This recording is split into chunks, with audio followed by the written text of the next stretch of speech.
Vi Business presents Vi TeeWalk Executive Turf. Media partner CNBC TV 18. Hello and welcome to Vi TeeWalk, the Executive Turf, a series presented by Vi Business. In the last episode, Vi TeeWalk, we took to the greens in the vibrant cities of Mumbai and Bengaluru. There, some of the top business minds delved into the theme growth while amplifying the need for digitalization and the Bharat story. This week, we have landed in Delhi to venture deeper into the intricacies of Industry 4.0 and decode the opportunities and challenges that it entails. Happy to be back. Welcome to the episode 2 of Vi TeeWalk Executive Turf. Last week we teed off from Bangalore into Mumbai at the BPGC course. Today we are at the lovely ITC Classic at Manesar, where we are teeing off the last leg of this year's edition. 200 plus business leaders bringing forward their best game, not just in golf but also in their thoughts on what is shaping our theme for this year. On the Executive Turf panel today, we will hear industry advisors, government officials and business leaders talk more about digitization, digital transformation and Industry 4.0 and how it would shape India Inc.'s future.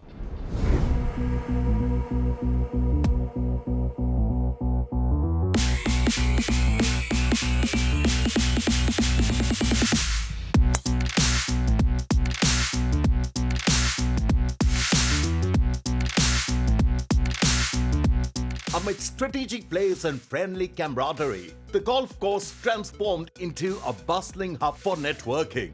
The spirited game of Texas Scramble not only fueled a competitive spirit, but also fostered connections and collaboration among all participants. Now, we have tried to understand the criticality of technology that would enable digital transformation, especially in the realm of automation and Industry 4.0.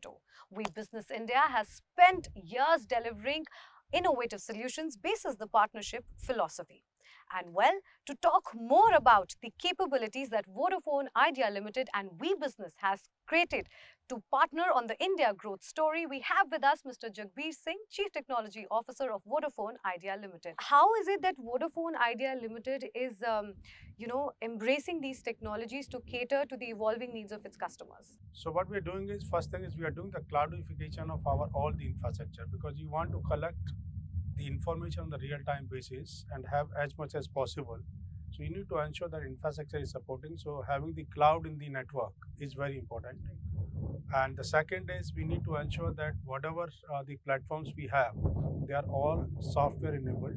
All the solutions and the platform which are coming is around the digitization, automation, and ensuring that we take the decisions on a real-time basis. In order to do any decision more intelligently, real-time basis, you need to have a lot of data collection, and that is part of the Industry 4.0. So we were using the machine learning in the past to take the more intelligently all the decisions as much as possible real-time basis, and trying to be now more predictive going forward to take the decision by the machines rather than people taking the decision. So therefore, the AI, generative AI, and going forward machine learning, these are actually the real solutions which will help to take all the data and make the decisions on behalf of the people and predict the right insights about their operations or the productivity or the new service and applications. Thank you so much for your insights today.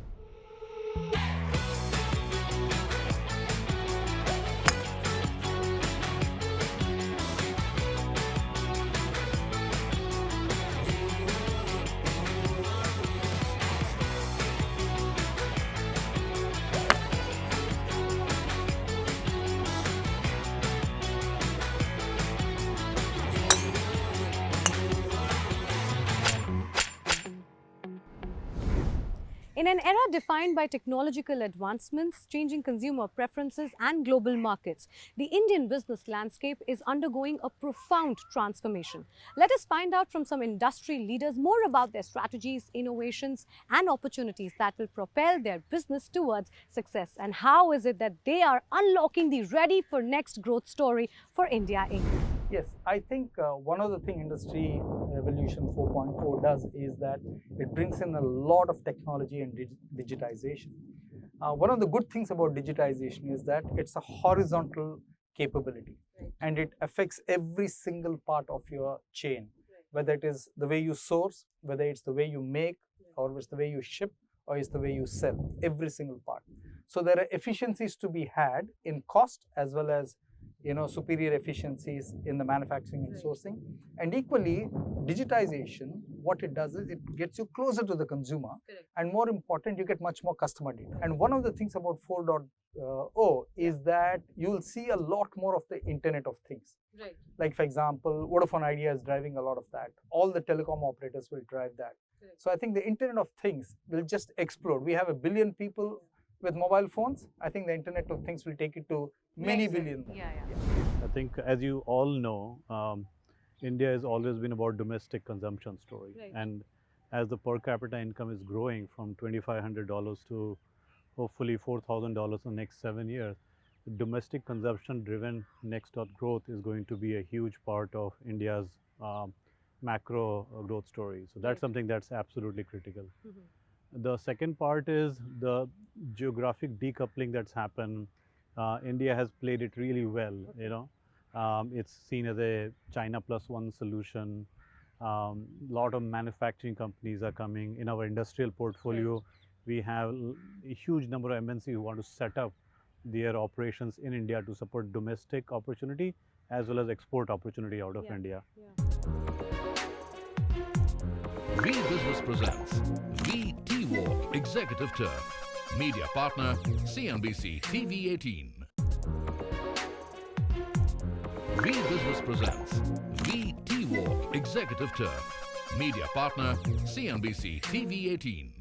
Well, welcome back to the Vi TeeWalk Executive Turf, an exclusive segment featuring business leaders exchanging ideas on unlocking ready for next growth story for India Inc.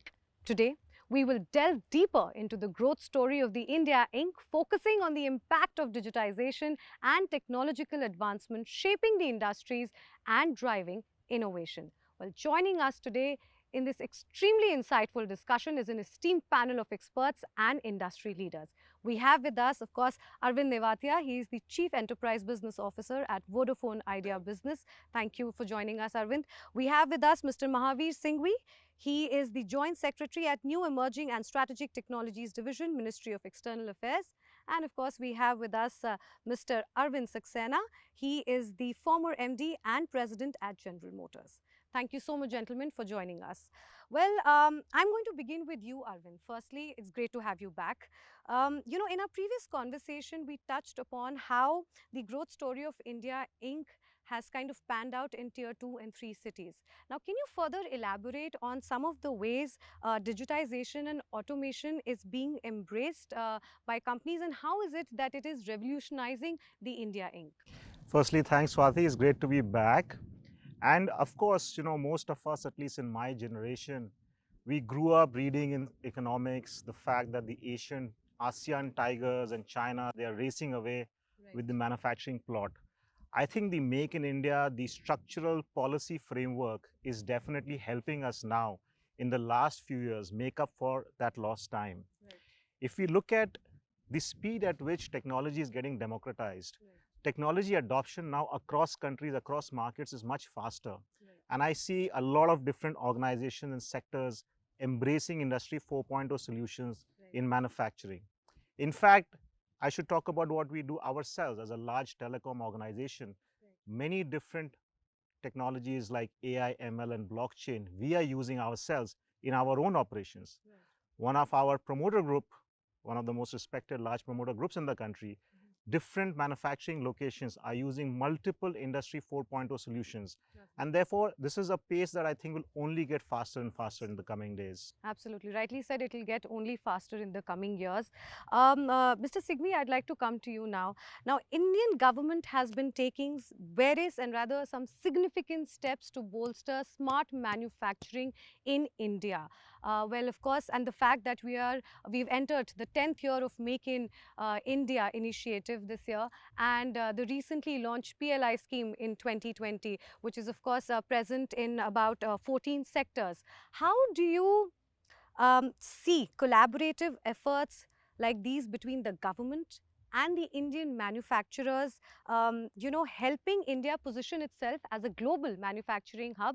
And how is it that Indian manufacturers can capitalize on these emerging opportunities to grow in this dynamic landscape? Thank you, Swati, for having me here. It's a great pleasure to be here on this panel discussion. As pointed out by Mr. Navithia, India is, growing very fast, and as you look at, the vision of Prime Minister, uh, the Viksit Bharat 2047 vision, there is a great, emphasis on technology adoption and making that happen in the times to come. And in that direction, the government has taken a lot of initiatives. Of course, Make in India is one of the initiatives that the government has taken. There has been a lot of incentives which have been provided to the industry to make Make in India happen. Similarly, the government has launched a program. If I'm sure you must be aware of that. It's called AI Mission, and the idea behind is that to make AI, kind of available to the industry in all its sphere. There are a layout of around 10,000 crores, more than 10,376 crores, exactly speaking, and there's a lot of emphasis on the compute infrastructure to be developed.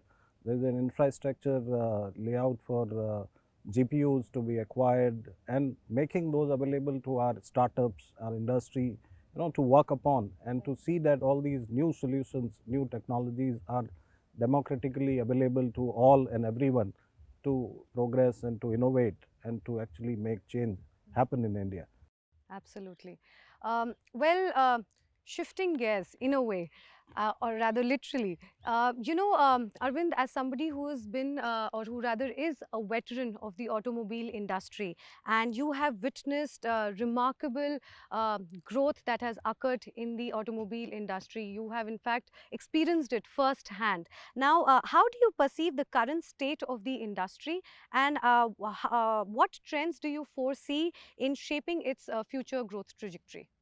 I think automobile has really come a long way in the last, if you really see, last 10 years, both from the point of technology which is being used in this, and also from the point of product offering which is now available in this country.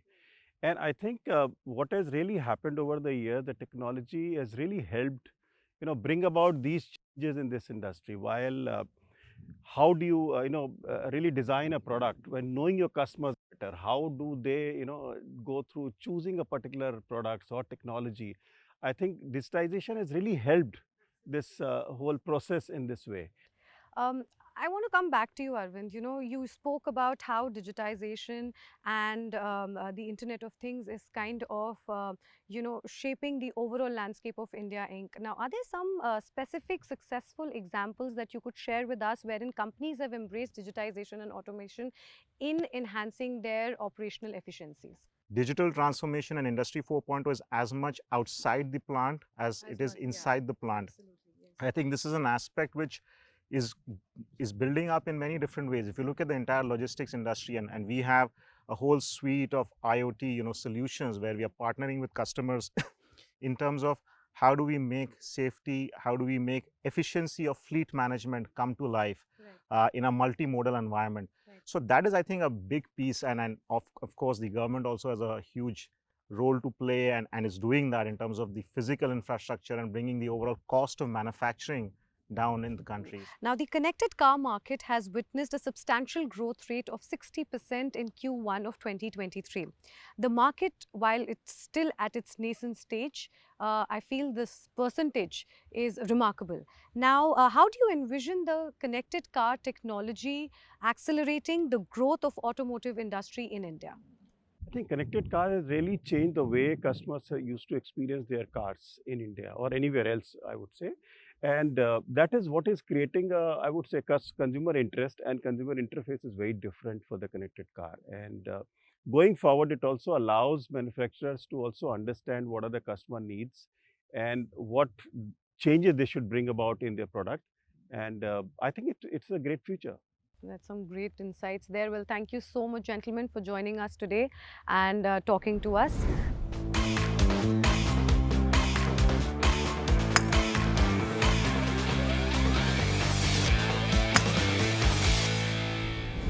In the ever-changing business landscape, what with the influx of emerging technology and evolving consumer behavior, one thing remains constant: customers being at the heart of the business. And to speak further with us on this, we have Divya Sethi, who is the EVP and Head Enterprise and Strategic Accounts for Vi Business. What is the Vi Business partnership philosophy for its customers? We are driven by customer centricity philosophy for our customers. The core definition behind it is to create value profitably. It comes to life in 4 customer lifecycle stages, starting from sell, build, run, and recommendation.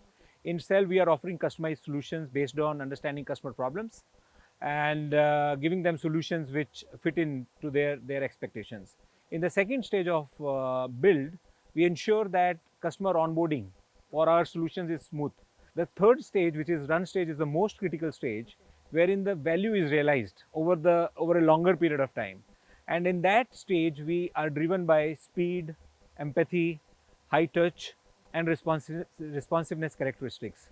And once all of this is done and the customer has realized the value, the fourth stage, which is the most desirable and important stage for us, is RECO.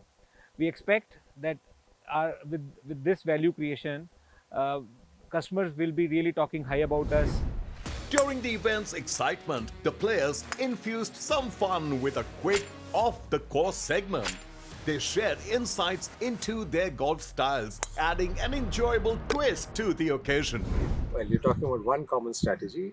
If you want a good score in golf, you have to do something called course management, which is not go for glory in every shot, but manage the course, play percentage golf. And when you're in business, you do exactly that. You look at all the stats that there are, you look at your gut and you take a call. So my style of play and decision making pretty much go hand in hand on the course, off the course, in the business. Golf is all about taking risks, knowing your game, knowing your strengths, knowing your weaknesses, also experimenting at times. I think that's what matters in business also. Strategy is you focus and you focus. And be honest to yourself. Golf is a game about integrity. When no one is watching you, God is watching you. You know how true and how honest you are to the game. I guess as in business, there are just too many variables, and you have to kind of consider what all possibilities might exist. You have to stay adaptable, stay resilient, stay focused, and I guess that's what I would try to do also in golf. And the days when I play golf well, then all of these things come together, like in business strategy. Now, as the digital landscape continues to evolve, businesses are faced with the imperative to adapt and embrace new and emerging technologies to offer innovative solutions. And to understand the intricacies of this and trace its strengths, I now have with me Rocha Kapoor, Executive Vice President and Head, Connectivity, Security, Cloud and Business Operations at Vi Business. How do you feel that the evolving need of digitization is driving the adoption of new and emerging technologies across divisions? Organizations are continuously in a growth phase and evolution and transformation. It's a continuous journey that's happening. Now, as they evolve and grow, what happens? They grow in their number of people, they grow in number of branches, they grow in number of applications they put in the cloud or the services they offer. So the fundamental need of enterprises is connectivity. And managing that connectivity and configuring, managing it from a centralized operations, and the connectivity is moving from a standard one to hybrid connectivity, any type of connectivity. This is where our hybrid SD-WAN solutions come in play. They not only provide the manageability, ability to prioritize applications and the traffic, but also do it securely and give operators or organizations local branch out. Okay. Second thing is, employees today for organizations are working from anywhere.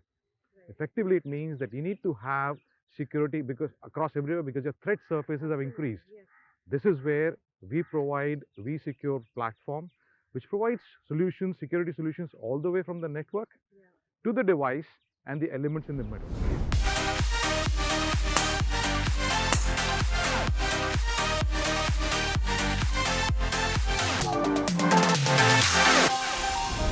Now, We Business India has spent years functioning in the dynamic telecom world, not just by building strong partnerships, but also by providing robust connectivity to its users, in the process of which technology has played a very pivotal role. And well, to help us understand the role of We IoT, I have with me Amit Satpathy, Executive Vice President, Head of IoT Business. Amit, digitization has played a very important role in India's growth story, and IoT particularly is a very integral component in the same. What I want to understand from you is that how is We IoT spiraling the adoption of digitization amongst its enterprises? So our role starts first in providing the core connectivity, where 90% of the digitization requires a core connectivity like IoT SIM or a dual profile SIM. So we are the #1 guy in eSIM, and today, these days, that's the maximum adopted form factor of connectivity. And when it comes to spiraling growth, our formula is very simple, and the answer lies in this word, that we ensure that we provide a very safe and secured solution, and we test the security at an application level, device level, network level. Right. Then comes the platforms. We have a plethora of platforms to help the customer maneuver their journey. So whether it is a connectivity management platform or a device management platform. Right. Then comes any successful adoption will happen when there is successful integration with the internal ecosystem. So we have very deep integration capabilities in our organization, which helps the customer to leverage, because it's a very complex, fragmented world. Then comes, why will anybody adopt? They will adopt either to save money, increase productivity, or increase revenue. So we help them generate new revenue models, which helps them recover the cost of deploying any kind of automation. The participants shared their experiences with Vi Business India and summed up their takeaways from the Vi TeeWalk, bringing a lively end to a memorable day. Brilliant. Amazing, amazing, amazing. Phenomenal. As the Delhi leg of the series drew to a close, the 13th edition of Vi TeeWalk, the Executive Turf, concluded by honoring the remarkable players. Vi Business India not only nurtured healthy competition, but also put a spotlight on the dedication and skill that make them true champions. And with that, we wrap up the Vi TeeWalk, the Executive Turf, filled with insightful discussions on India's digital journey, particularly focusing on how Industry 4.0 is helping businesses accelerate digital transformation. From watching industry leaders strategize on the golf course to unraveling the ReadyForNext growth narrative for Indian businesses, it has been an enriching experience. Thank you all for joining us in this journey. Vi Business presents Vi TeeWalk Executive Turf. Media partner CNBC TV 18.